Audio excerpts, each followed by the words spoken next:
नमस्कार विद्यार्थियों, मैं डॉक्टर ममता शर्मा, सहायक आचार्य हिंदी। हम आज फिर से कबीरदास जी को पढ़ने वाले हैं और इससे पूर्व के वीडियो में हम उनका काव्य भाग प्रारंभ कर चुके थे। उसी का अगला अंश हम पढ़ने वाले हैं। हमने इससे पूर्व के वीडियो में के बारे में प्रारंभिक जानकारी प्राप्त की थी।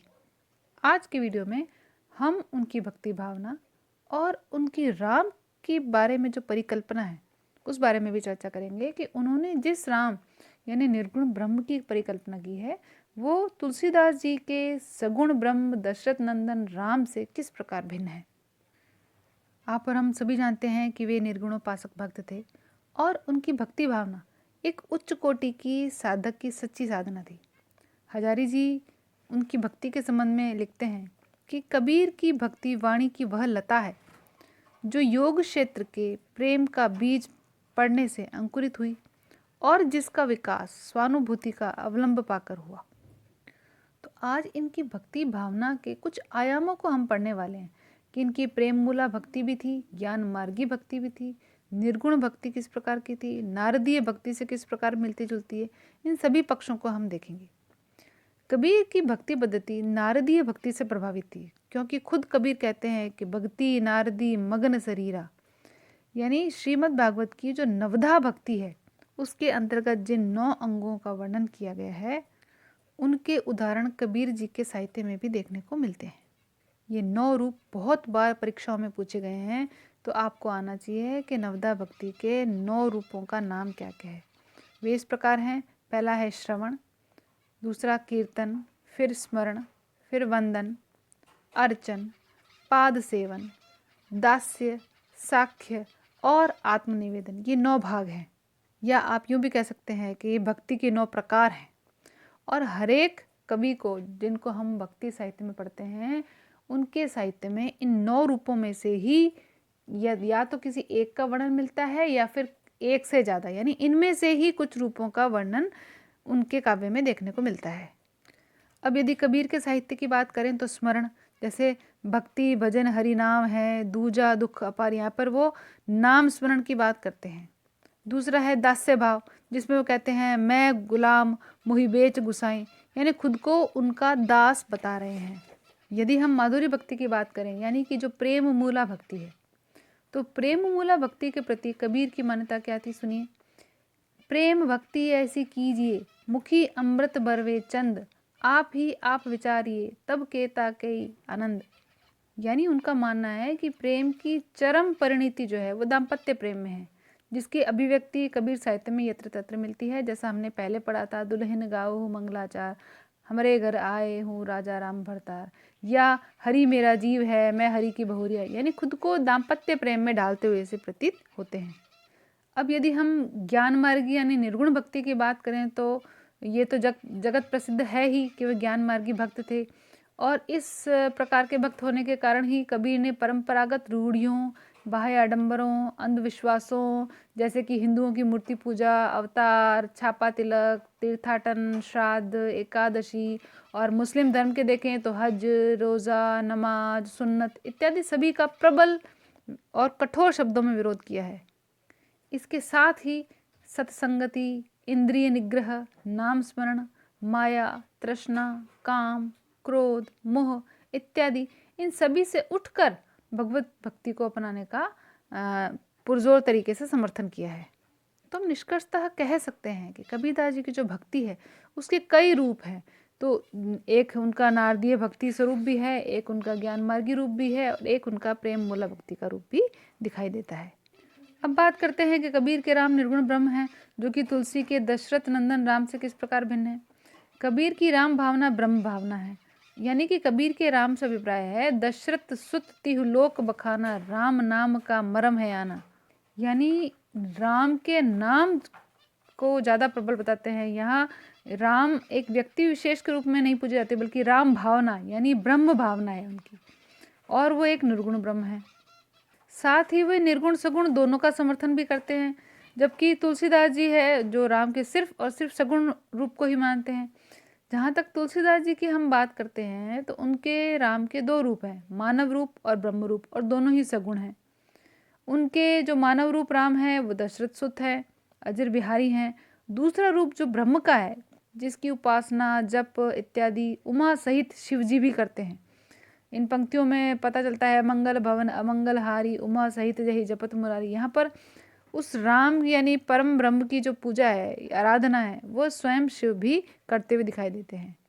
लेकिन कबीरदास जी की जो सगुण राम है, मैंने कहा आपको निर्गुण और सगुण दोनों रूपों की परिकल्पना दिखाते हैं। जो कबीर जी की जो सगुण भावना है वो सूर तुलसी इत्यादि कवियों के पौराणिक अवतारवादी कल्पना के ठीक विपरीत है, उपनिषदीय है तथा वेदांती विचारधारा के बहुत अधिक निकट है। क्योंकि कबीर के राम न तो अवतार लेते हैं न ही लीला करते हैं, जबकि तुलसी के राम अवतार भी लेते हैं और लीलाधारी भी हैं। खुद के इष्ट देव को राम, गोविंद, राघव, रहीम, करीम, गोरख इत्यादि अनेक नामों से उपमित करते हैं, जिनमें सर्वाधिक जो प्रमुख नाम है वह राम है।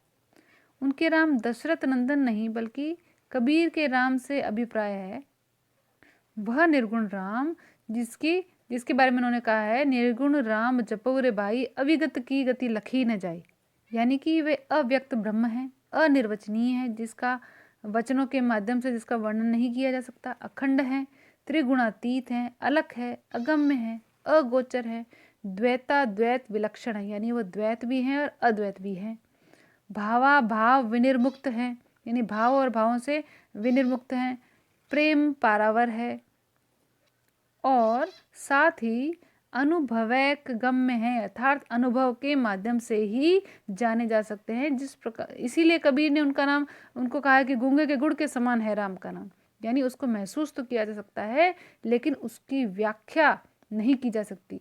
वह प्रेम से और सहज भाव से ही प्राप्य है, अनुपम है, भूमा और अनिर्वचनित तो है ही, साथ में अखंड भूमा और पूर्ण भी कहा है। चलिए पद्यांश की बात करते हैं और साथ साथ हम इन कबीरदास जी के और प्रश्नों पर भी विचार करते चलेंगे। पद कुछ इस प्रकार है। चरखा जिनी जरए, यहाँ जो श आपको दिखाई दे रहा है, चरशाई नहीं पढ़ना है, इसको हमें ख की तरीके से उच्चारित करना है। कबीर के समस्त काव्य में ये श ख की तरीके से पढ़ा जाएगा। चरखा जिनी जरए कातोंगी हजरी का सूत, ननद के भैया की सौ, जली जाई थली उपजी आई नगर में आप, एक अचंबा देखिया पिटिया जायो बाप, बाबल मेरा ब्याह करी बर उत्थम ले चाही, जब लगी बर पावे नहीं तब लग तू ही ब्याही, सुबदी के घर लुबदी आयो आन बहू के भाई, चूल्हे अग्नि बताए करी पलसो दियो उठाई, सब जग ही मर जाइयो एक बड़ैया जिनी मरे, सब रांडनी को साथ चरखा को धारे, कहे कबीर सो पंडित ज्ञाता जोया पद ही विचारे, पहले परचे गुर मिले तो पीछे सतगुरु तारे। कि जो यहाँ हजरी शब्द आया है ये कहीं कहीं हजारी भी पढ़ने में आएगा, वास्तव में हजारी शब्द ही उपयुक्त लगता है क्योंकि यहाँ पर इसका अर्थ है कीमती। ये जो पंक्तियाँ हैं ये कबीर जी के बीजक के शब्दों में से ली गई है और शब्दों की विशेषताएं हमने पूर्व के आपको वीडियो में बताई थी कि इसके पद गेय होते हैं। यहाँ जो चरखा है ये शरीर का प्रतीक है। कबीरदास जी के समस्त काव्य में हमें रूपक अलंकार और प्रतीक योजना देखने को मिलती है, चाहे वो उलटबासिया हो चाहे इनके सामान्य पद हो, सभी में प्रतीक योजनाएं देखने को मिलेगी। तो यहाँ पर जो चरखा है वह यहाँ शरीर का प्रतीक है। वे यहाँ कहते हैं कि मुझे अपने ननद के भाई अर्थात परमात्मा प्रियतम की सौगंध है। यहाँ जो उसके प्रियतम है वो परमात्मा है। वो कहती है कि उसकी सौगंध है मैं इस शरीर रूपी चरखे से बहुत कीमती सूत कातूंगी, अर्थात एक निष्ठ भक्ति भावना करूंगी। ये चरखा जले नहीं, चाहे मेरी उत्पत्ति की स्थली यानी माया जल जाए। यहाँ पर माया जीव की उत्पत्ति का कारण है और माया जो है वो स्वयं ईश्वर द्वारा उत्पन्न है। तो वो यहाँ चाहती हैं कि शरीर रूपी चरखा बने रहे और चाहे मेरी उत्पत्ति की स्थली अर्थात माया जल जाए। तो जीवात्मा कहती है कि मैं तो अपने पति के घर में उसके नगर से आ गई हूँ और मैंने एक आश्चर्य देखा है कि बिटिया अर्थात माया ने पिता रूपी ज्ञान को जन्म दिया है। बिटिया अपने पिता से कहती है कि मेरा विवाह करो, मैं उत्तम वर चाहती हूँ। जब तक उत्तम वर की प्राप्ति नहीं होती तब तक हे पिता तुम ही मुझसे विवाह कर लो। अर्थात ज्ञान रूपी पिता से जीवात्मा की आकांक्षा यह है कि वह परमात्मा रूपी पति के प्रति प्रेम जगाकर उसका विवाह करवा दे और जब तक यह प्रेम परिपक्व न हो तब तक ज्ञान में निष्ठा बनी रहे। अब आप समझ गए यहाँ पिता और पति क्या है। यहाँ जो ज्ञान है वह पिता है और जो परमात्मा है वह पति है। अब अगली पंक्तियां देखिए। सुबुदी के घर लुबदी आयो, आन बहू के भाई, चूल्हे अग्नि बताई करी, फलसों दिए और ठठाए। सुबुद्धि अर्थात ज्ञान वृत्ति के साथ ईश्वरीय प्रेम उसी प्रकार आया है जैसे बहू के घर उसका भाई आता है। और ज्ञान वृत्ति रूपी बहन ने चूल्हे को आग लगाकर यानी विषय वासनाओं को भस्म करके अपने अंतःकरण के कटीले द्वार खोल दिए हैं। अब चाहे सब जग मरी जाते हो, एक बड़ैया जिनी मरे, सब रांडनी को साथ चरखा को घरे, कहे कबीर सो पंडित ज्ञाता, जो या पद ही विचारे, पहरे परचे गुण मिले तो पीछे सतगुरु तारे। यानी माया रूपी बहन ने यानी ज्ञान वृत्ति रूपी बहन ने चूल्हे को आग लगाकर विषय वासना को भस्म कर दिया। इस बात का प्रतीक है कि जब भी ज्ञान की उत्पत्ति होगी विषय वासना अपने आप भस्म हो जाएंगे और अंतःकरण के कटीले द्वार यानी ज्ञान चक्षु खुल जाते हैं। तो चाहे सारा संसार मर जाए परंतु इस शरीर रूपी चरखे को बनाने वाला ईश्वर रूपी बढ़ई न मरे। मुझे उनसे जो ज्ञान वृत्ति एवं भक्ति रूपी चरखा मिला है उसके द्वारा मैं सब रांडों अर्थात अज्ञानी जीवात्मा यहाँ प्रतीक है के साथ नहीं काटूंगी। कबीरदास जी कहते हैं कि इस पद का अर्थ जो बताएगा अर्थात चिंतन मनन करेगा वही पंडित और ज्ञानी माना जाएगा। पहले गुरु को जिज्ञासु की योग्यता का परिचय मिल जाता है, तभी सतगुरु उस जिज्ञासु अर्थात शिष्य का उद्धार कर सकता है। यानी कि भाव यह है कि शिष्य की योग्यता देखकर ही गुरु उसे ज्ञान का मंत्र देता है और तभी उसका उद्धार हो सकता है। यहाँ पर बिटिया जीव है, बाप ईश्वर है, भाई पंडित है इत्यादि अर्थ की संगति के लिए पदों का प्रयोग प्रतीक रूप में किया गया। तो कबीर के जहाँ भी साधनात्मक रहस्यवादी भावना व्यक्त होगी वहाँ पर आपको इस तरह के प्रतीकों का वर्णन दिखाई देगा ही। अनुप्रास और रूपक तो यहाँ पे मिलता ही है और अतिशोक्ति भी हो जाती है जहाँ पर वो पति और पिता को एक ही बता देते हैं प्रतीक योजना के माध्यम से, इसलिए यहाँ पर भावाभिव्यक्ति थोड़ी सी दुरूह हो जाती है। आगे बढ़ते हैं। मन रे जागत रहिए भाई, गाफिल होत यसत मति खोवे, चोर मुसे घर जाई, षट चक्र की खनक कोठड़ी बस्त भाव है सोई, ताला कुंची कुलफ के लागे उगड़ग बार न होई, पंच पहरवा सोई गए हैं बसते जागन लागी, जुरा मरण व्यापे कछु नाही, गगन मंडल ले लागी, करत विचार मन ही मन उपजी, ना कहीं गया न आया, कहे कभी संसार सब छूटा, राम रतन धन पाया। यहाँ पर गाफिल शब्द का अर्थ है चेतना शून्य हो जाना या असावधान होना, और कनक का अर्थ आपको पता है यहाँ पर सोने से लेंगे। बाकी सभी शब्द बिल्कुल जाने पहचाने से हैं। जरा यानी बुढ़ापा है, संशय यानी संशय है। यहाँ कबीरदास जी अपने मन को ज्ञान चेतना से युक्त होने के लिए प्रेरित कर रहे हैं और ज्ञान साधना के द्वारा सांसारिक मोह माया से मुक्ति पाकर परमात्मा के साक्षात्कार का उपाय भी बता रहे हैं। वे कहते हैं कि हे मन, तुम सदा जागृत अवस्था में रहो, मन रे जागत रहिए भाई, तुम हमेशा जागृत अवस्था में रहो, सावधान असावधान या चेतना शून्य होकर अपनी पूंजी को मत खो, अन्यथा माया रूपी चोर का शरीर रूपी घर में प्रवेश हो जाएगा। काफिल हो यसत मति खोवे, यदि तुम काफिल हो जाओगे और अपनी मति को खो दोगे तो चोर मुझसे घर जाए, यानी कि माया रूपी चोर जो है तुम्हारे शरीर रूपी घर में प्रविष्ट कर जाएगा। षट चक्र की कनक कोठड़ी बस्त भाव है सोई, यहाँ शरीर षट चक्रों से युक्त स्वर्ण की कोठड़ी है। कबीरदास जी पूरे शरीर के अंदर षट चक्रों की परिकल्पना करते हैं और योग साधना के माध्यम से उनको भेद करने का उपाय बताते हैं और कुंडलिनी जागरण की भी चर्चा यहाँ पर करते हैं। यहाँ इनकी जो जटिल योग साधनाएं हैं, जैसे मैंने आपको कहा जो साधनात्मक रहस्यवाद का वर्णन जहाँ भी आपको मिलेगा वहाँ जटिल योग साधना से संबंधित शब्दावली भी आपको देखने को मिलेगी। तो उनका मानना है कि षट चक्रों से युक्त स्वर्ण की कोठड़ी जो आपका शरीर है जिसमें कुंडलिनी सुप्तावस्था में पड़ी है, परंतु जब प्राणायाम द्वारा कुंडलिनी चक्रों का भेदन करती हुई ऊपर जाती है तो ताला खुल जाने पर घर के अंदर के भेद की समस्त जो है रहस्य है वो प्रकट हो जाते हैं। ताला कुंची कुलफ के आगे उगड़ग बार न हुई, यानी इस अवस्था में शरीर की समस्त क्रियाओं का संचालन करने वाली पांचों ज्ञानेंद्रियां जो है वो सो जाएगी और इस प्रकार वे शरीर की पहरेदारी नहीं कर पाएगी, अर्थात पांचों ज्ञानेंद्रियां रूपी पहरेदार अपनी गति को स्थिर कर देंगे, है ना, और उनके सोते ही कुंडलिनी अपनी जागृत अवस्था में आ जाएगी और इस प्रकार से समस्त रहस्य जो है उगड़ जाएगा। उगड़ यानी उगड़ जाना, यानी प्रकट हो जाना, समस्त रहस्य प्रकट हो जाएगा।